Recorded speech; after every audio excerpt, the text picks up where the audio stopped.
y alumnas, buenas noches. Antes de empezar con el desarrollo del tema, quiero hacer algunas aclaraciones. Recién este año tengo cuarto año de secundaria con ustedes. Y seguramente les ha chocado y les choca el método que utilizo.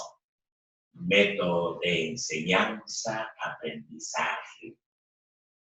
Las técnicas de enseñanza, aprendizaje, las motivaciones, etcétera, etcétera. Eso es normal, porque yo tengo un método diferente al resto de los profesores. Pero poco a poco van a ir adaptándose a este método. ¿Sí? Listo. En la clase anterior habíamos visto el socialismo utópico y el socialismo científico.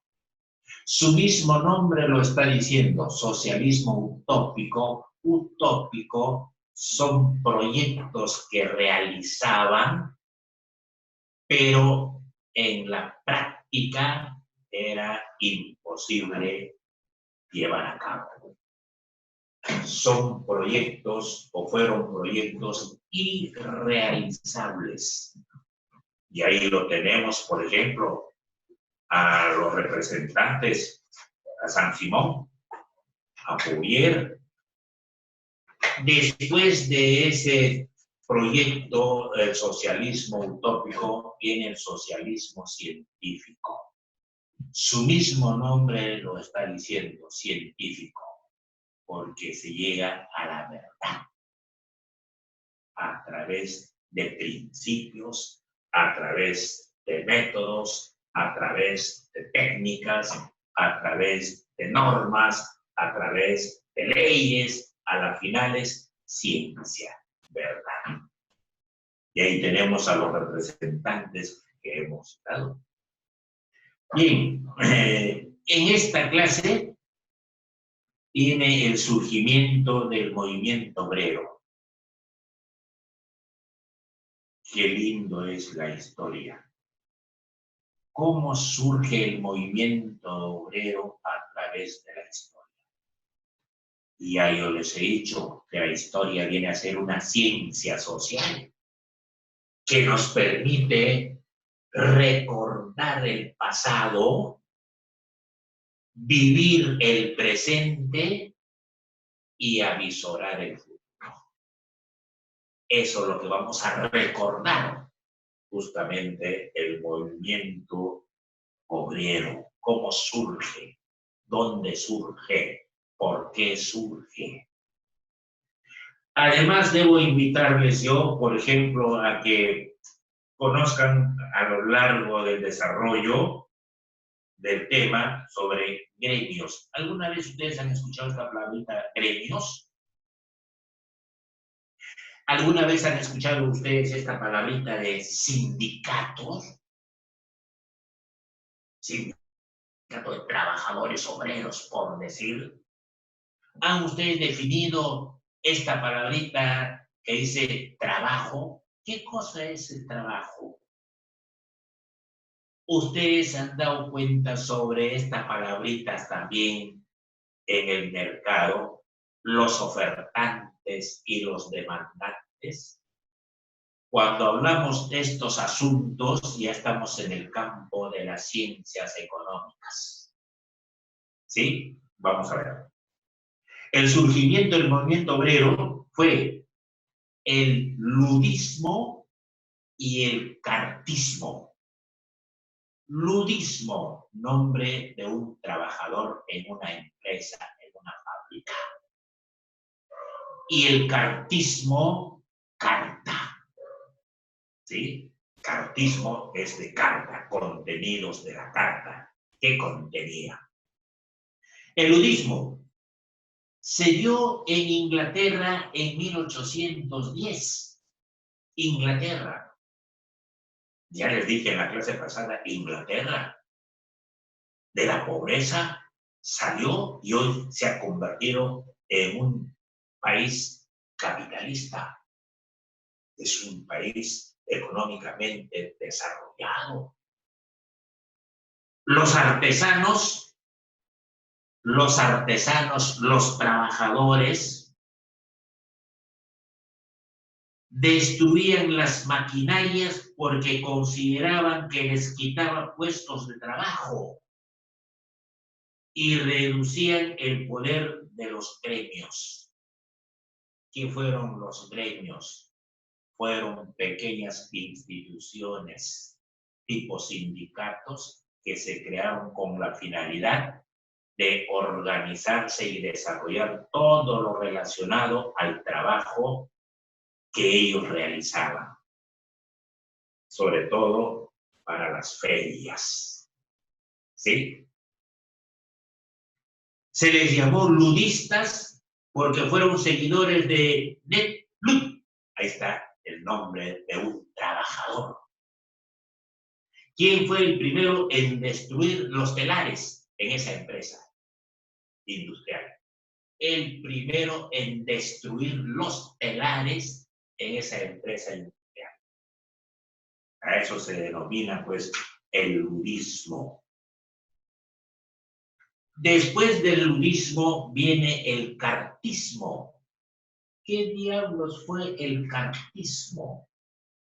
Fue un movimiento que aspiraba a una reforma de la situación de clase obrera a través del sufragio. En el Parlamento en Londres quería que se trate acerca de los trabajadores y que se someta a una especie de sufragio. Ya hemos hablado nosotros qué cosa es el sufragio universal, cómo elegimos a nuestras autoridades municipales, regionales y nacionales nosotros, participando en los votos, lo que se denomina el sufragio. El cartismo fue una especie de carta del pueblo. Ya les he dicho, carta, contenido de la carta. El cartismo, no me vayan a confundir con el ludismo. El ludismo, el personaje, el obrero, el trabajador de una empresa que empezó a romper, a destruir los telares de esa empresa como una especie de protesta por la explotación del hombre por el hombre que se realizaba allá en Londres en 1810. El cartismo fue una especie de carta del pueblo, documento que fue dirigido al Parlamento británico. Se envió esa carta al Parlamento británico. ¿Para qué? Para que le preste atención, pues. Porque había el contenido de una serie de demandas de los trabajadores, de los obreros, de las fábricas, y que el Parlamento se preocupe por ellos. En él, o sea, en el Parlamento, los obreros pedían una reforma, que se reforme el sufragio y un programa democrático que permitiera mejorar las condiciones de trabajo. Ya Adam Smith, un gran economista, dijo lo siguiente: el trabajador crea riqueza, el obrero crea riqueza con su trabajo. Y con esa riqueza que el obrero creará, le va a servir para satisfacer sus necesidades humanas básicas, elementales, de alimentación, vivienda, vestido, salud y educación. Son elementos básicos, esenciales para vivir. Por eso me recuerda Paramonga. ¿Sí? ¿Qué sucedió en Paramonga? Compraron algunas maquinarias para el trabajo en el campo y de 50 o 100 trabajadores en el campo empezaron a despedir a esos trabajadores Entonces ellos reclamaban y decían, pero ¿por qué nos despiden si nosotros creamos riqueza para satisfacer nuestras necesidades humanas con nuestro trabajo? O sea, el trabajo es la actividad física y mental que realiza el hombre para crear riqueza y satisfacer sus necesidades humanas, básicas, alimentación, vestido, educación, salud, etcétera, etcétera, etcétera. ¿Y qué hicieron los trabajadores de Paramonga? Se reunieron, se organizaron, empezaron las reuniones, las sesiones, etcétera, etcétera, y dijeron ellos, vamos a formar nuestro sindicato.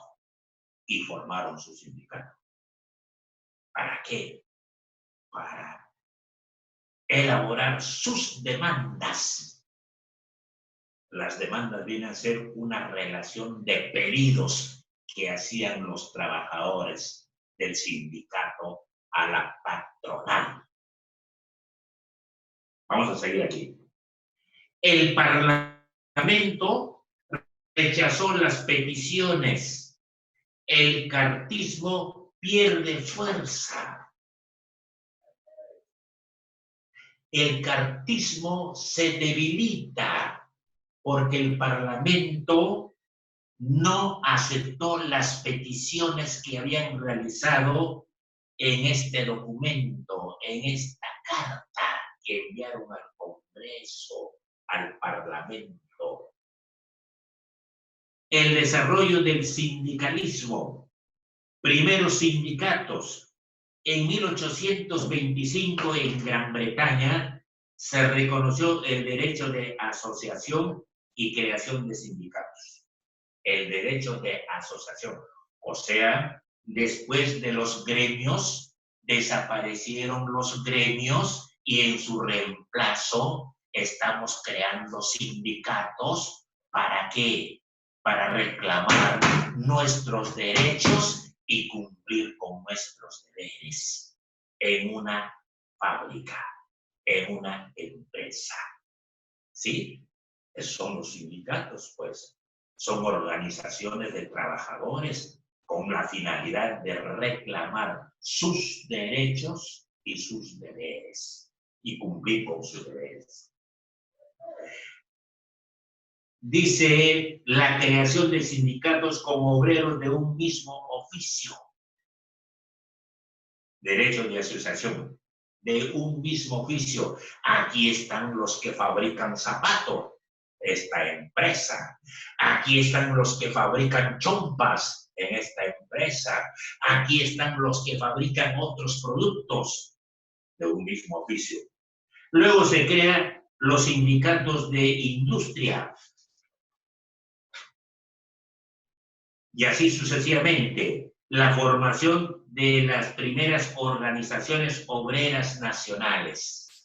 Primeras organizaciones obreras nacionales, o sea, sindicatos a nivel local, a nivel regional, a nivel nacional y a nivel internacional. Luego se formaron asociaciones similares, o sea, sindicatos. ¿Dónde? En Alemania. ¿Dónde? En Estados Unidos. ¿Dónde? En Francia. Los obreros más tarde utilizan la huelga para reclamar sus derechos, pues, como instrumento de presión para lograr sus demandas. ¿Y qué fueron las demandas? ¿Qué son las demandas? ¿Y qué serán las demandas? Son las peticiones, pues. Son los pedidos que hacen los integrantes del sindicato a la patronal para que ellos atiendan sus demandas. 10 puntos en esta demanda, por decir. Pero el primer punto, segundo punto, tercer punto, etcétera, etcétera, son fáciles. El sexto y el séptimo es bien difícil para la patronal. Y cuando la patronal le dice no, viene el rompimiento de la huelga. Ahí está el asunto grave. Se rompe la huelga y empezamos, pues, a informar a nuestros asociados para luego presionar con la huelga, creando de repente hasta las ollas comunes en las calles, en las avenidas, en las plazas. ¿Sí o no? Claro. Los empresarios dificultó sus reivindicaciones, puso problemas a los huelguistas. Los gobiernos veían en los sindicatos una amenaza al orden social, por lo que emplearon las fuerzas para reprimir las huelgas. Por eso, si es que se le autoriza una marcha de protesta, una huelga a los sindicatos, ellos tienen que agarrar y cumplir con los reglamentos que para las huelgas, para las protestas, para los reclamos se han elaborado. Y si no cumplen con eso, ahí está la policía para que ponga orden, para que solicite que se haga una marcha en forma ordenada. O si no, ¿qué va a suceder? Se va a tener que sancionar y castigar a los huelguistas. Hoy, 1 de mayo, ¿hace cuántos años? Desde 1886, los sindicatos norteamericanos de trabajadores, obreros, se organizaron. ¿Para qué? Para presionar al gobierno la aprobación de la jornada de las 8 horas. La represión dejó varios obreros y policías muertos, porque fue una marcha agresiva, fuerte, una gran protesta. La represión dejó varios obreros y policías muertos. Algunos líderes sindicales fueron ejecutados. Por ello, el 1 de mayo, hoy, que es 1 de mayo, se convierte en un día cívico para los trabajadores a nivel universal. Hoy es un día de gran trascendencia, de gran importancia para los trabajadores, porque se consiguió la aprobación de la jornada laboral de las 8 horas. Así que mis felicitaciones, sobre todo a los trabajadores obreros que el día de hoy celebran su día cívico a nivel nacional, a nivel continental y mundial. Muchas felicidades, aunque estamos en esta situación tan difícil, pero ustedes saben conscientemente de que el 1 de mayo es un día muy importante para los trabajadores. Lo que ocurrió en Estados Unidos el 1 de mayo de 1886. Felicitaciones y suerte a los trabajadores, sobre todo obreros. Luego viene las internacionales obreras. Por eso les dije, se crearon las internacionales, los sindicatos a nivel nacional, a nivel internacional. En 1864 se formó la Asociación Internacional de Trabajadores. La primera internacional apoyó el asociacionismo en Europa. Hay que asociarse para conseguir nuestras demandas. En 1889, la Segunda Internacional se fundó en Francia, París. Esta internacional desapareció al estallar. ¿Qué cosa estalló? La Primera Guerra Mundial y la Revolución Rusa. Por eso dice, esta internacional que se fundó en París desapareció al estallar la Primera Guerra Mundial y la Revolución Rusa. La Primera Guerra Mundial, mis queridos amigos y amigas, se llevó a cabo el 14 de 1914 a 1918, en ese lapso de tiempo, 1914 a 1918, y trajo muchos cambios, muchas consecuencias. ¿Qué sucedió en esta Primera Guerra Mundial? Hechos de gran trascendencia. ¿Y por qué se llevó a cabo esta Primera Guerra Mundial? Un factor nada más, por la paz armada. ¿Y en qué consistió la paz armada? En que los países de Europa, en época de paz, fueron adquiriendo armamentos, fueron comprando armamentos modernos de acuerdo a esa fecha, a ese. Eso fue una de las causas, uno de los factores para la Primera Guerra Mundial. Y otro factor que les voy a decir es el principio del espacio vital. El principio del espacio vital. Y cuando recuerdo este principio del espacio vital, me invita a pensar a Alemania. Sobre pretexto de que hay un crecimiento demográfico en Alemania, empezó a invadir territorio ajeno, diciendo el principio del espacio vital. Y aquí en el Perú me hace recordar en la época de Juan Velasco Alvarado. Por allí algunos desgraciaditos empezaron a fregar, a fastidiar, diciendo que ya no más habitantes en el Perú, porque no tenemos espacios como para poder ubicarlos. ¿Dónde lo vamos a ubicar? ¿Dónde van a permanecer esos habitantes? Ya somos 15 millones de habitantes, somos 20 millones de habitantes. Y Juan Velasco Alvarado agarró y dijo, el que está hablando es un loco, no le hagan caso. Tenemos cualquier espacio vital como para poder albergar a nuestros ciudadanos. Eso es lo que sucedió en el Perú durante el gobierno de Juan Velasco Alvarado. ¿Y ahora qué? ¿Acaso no somos 33 millones de habitantes?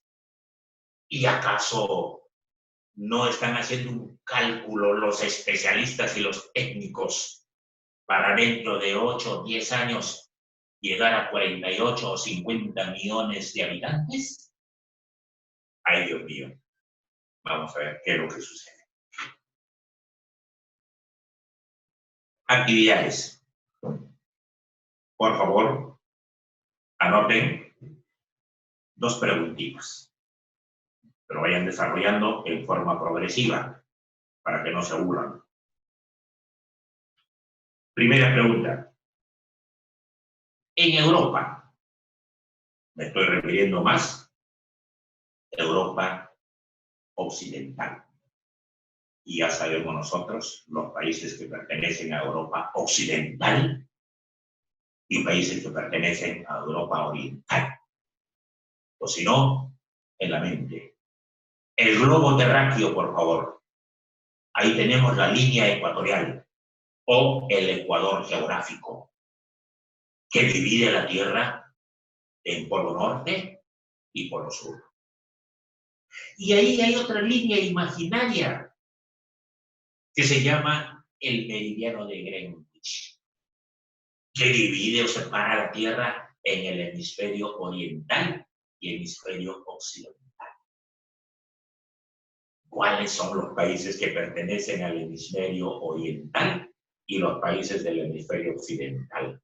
Aquí estoy hablando sobre el hemisferio occidental. En Europa, ¿por qué se organizan los obreros en gremios y sindicatos?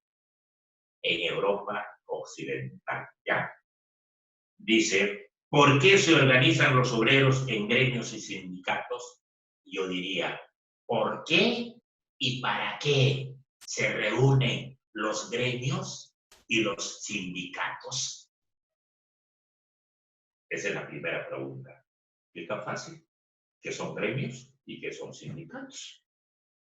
Y si no, conversen pues con el hermano que está en la universidad.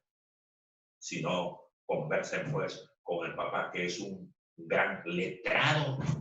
Papá, ¿qué son gremios? ¿Qué son sindicatos?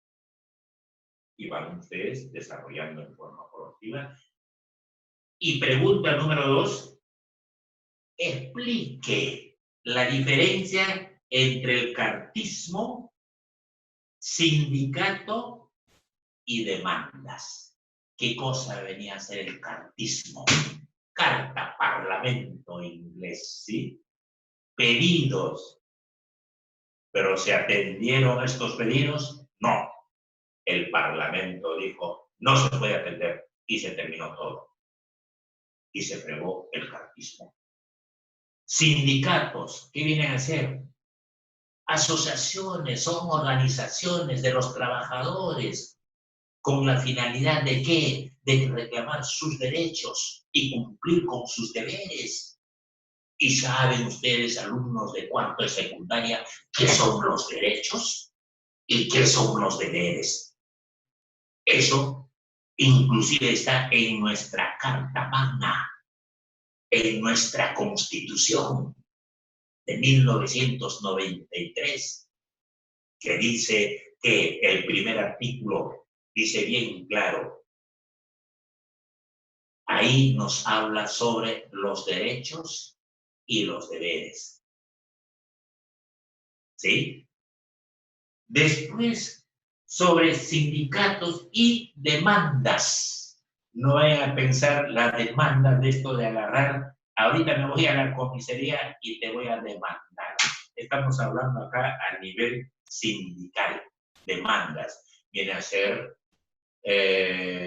una cantidad determinada de preguntas, de solicitudes, de pedidos que realiza el sindicato al empresario para que cumpla. Por ejemplo, las demandas. Necesitamos cualquier cantidad de tapabocas ahora. Es una gran demanda. Lo que está necesitando el Perú ahorita para atender esta cuestión de pandemia, al presidente de la República ya lo tendrán, pues no sé, como loco, porque hay cuántas demandas, cuántos pedidos existe del Ministerio de Salud, de los profesionales. Demandas, necesitamos en construcción civil, necesitamos ¿qué cosa? Uniforme de trabajo, guantes, necesitamos botas, necesitamos, digamos, estos instrumentos esenciales, fundamentales. Esos son demandas, pues. Y después, la demanda puede ser aumento de sueldo y salario. Eso es lo que van a agarrar y van a decir, no podemos por el momento. No lo vamos a atender eso. Los miembros del sindicato siguen presionando. A las finales no hay un acuerdo y se rompe el diálogo. Los miembros del sindicato regresan a su sitio y los empresarios a trabajar normalmente. ¿Qué es lo que van a acordar los miembros del sindicato? No sé, presionar con mayor fuerza. Bueno, esas cositas, a ver si ustedes conversan ahí en casa con mamá, con papá, que son universitarios, que son profesionales, que son, digamos, hombres cultos, hombres inteligentes, hombres morales, etcétera, etcétera, sobre cartismo, sindicato y demanda. Y si no, ahí tienen su libro, pues, ingresen a internet, pues, ¿qué viene a ser sindicato? ¿Qué viene a ser el cartismo? ¿Qué viene a ser las demandas? Pues, es decir, ustedes tienen que crear su propio método y su propia técnica de aprendizaje. Por favor, hagan eso. Y se van a recordar mañana más tarde. Yo tengo mi propio método de aprendizaje, mi propia técnica de aprendizaje. Creo mis materiales para aprender, etcétera, etcétera, etcétera. Muchas gracias. Chao.